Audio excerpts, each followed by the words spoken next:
The jungle of Arathun was alive with the hiss of the wind through vine-choked canopies and the muffled cries of unseen creatures.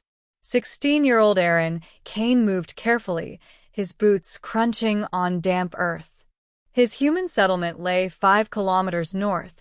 Beyond the border, no human was supposed to cross, especially after the treaties. But rules didn't matter when you'd heard someone scream. The cry had been sharp, high, and desperate, different from the guttural roars of the local fauna. Aaron's father would have told him to turn back. His older brother would have mocked him for even thinking of helping an alien. But Aaron kept going, slipping past giant ferns and knotty tree roots until he found her.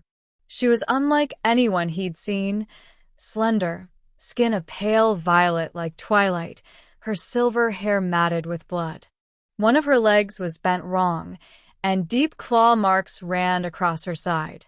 Her eyes, large, luminous, and golden, snapped open when she heard him approach. She hissed, revealing sharp teeth. "Stay back, human."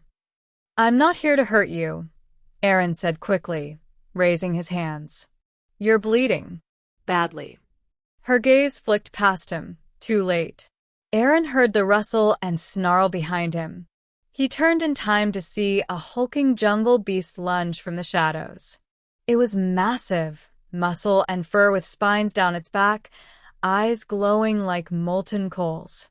Aaron didn't think. He dove at the alien girl, shoving her aside just as the creature's jaws snapped shut where she'd been. Pain exploded in his shoulder as fangs sank deep into his flesh. Aaron shouted, stabbing upward with a short knife he carried for foraging.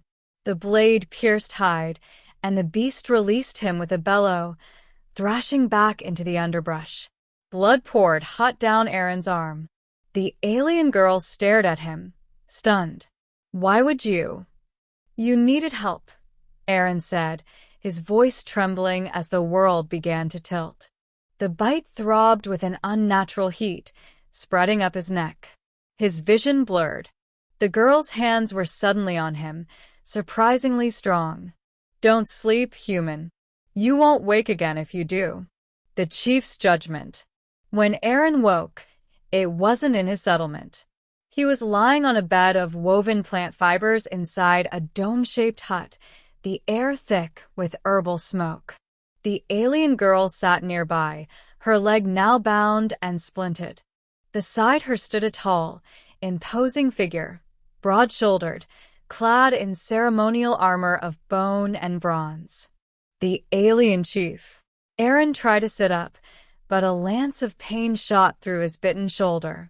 The chief's deep voice rumbled like distant thunder. "You trespassed into our hunting grounds, human. You fought one of the Mortak with only steel in your hand, and you bled for one of ours." Aaron swallowed, unsure if this was praise or a death sentence. She needed help. That's all. The chief studied him with unblinking golden eyes. "The beast's venom will kill you before your sun rises again. No human medicine will stop it." Aaron's breath caught. "Then that's it." The alien girl spoke quickly in her own tongue. The chief listened, his brow furrowing, then turned back to Aaron. "There is one way to live, but it will make you no longer human." Aaron stared. "What does that mean?" "Our blood," the chief said, "can burn away the venom, but it will change you, bones, eyes, even your mind. You will be of us, and you will never return to your people as you are now." The alien girl's voice softened. "You saved me, human. Let me save you." The choice. Aaron thought of his family, his father's strict rules, the distrust toward aliens, the way their small settlement clung to old prejudices. Even if he returned healed, they'd see him as tainted for even speaking to one of the Aryan. "What happens if I say no?" he asked quietly. The chief didn't flinch. "You die here." Quickly. Painfully. The alien girl stepped closer, kneeling beside him. "I can feel your heartbeat faltering. You don't have long." But if you take my blood, you'll live. And you'll walk under two skies instead of one. Aaron met her gaze.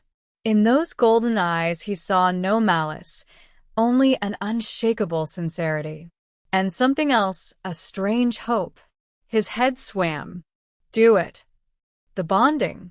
The girl's hand trembled only slightly as she brought a curved ceremonial blade to her wrist, slicing deep enough for glowing, iridescent blood to flow. It shimmered like liquid starlight. She pressed the wound to Aaron's mouth. Drink. Quickly. It was warm, almost electric, flooding his senses with a sharp metallic tang.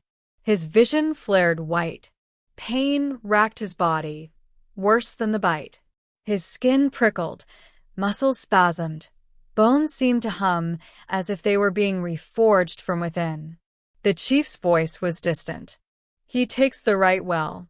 Strong heart, stronger will. When the burning subsided, Aaron collapsed back onto the bedding, gasping. His heartbeat was steady again. The heat in his shoulder was gone. Changed. It took 2 days for Aaron to stand on his own. The alien girl, whose name was Sci-Fi, remained by his side, guiding him through the village. The Arethuan children peeked from behind doorways, whispering. Aaron caught sight of his reflection in a polished bronze plate.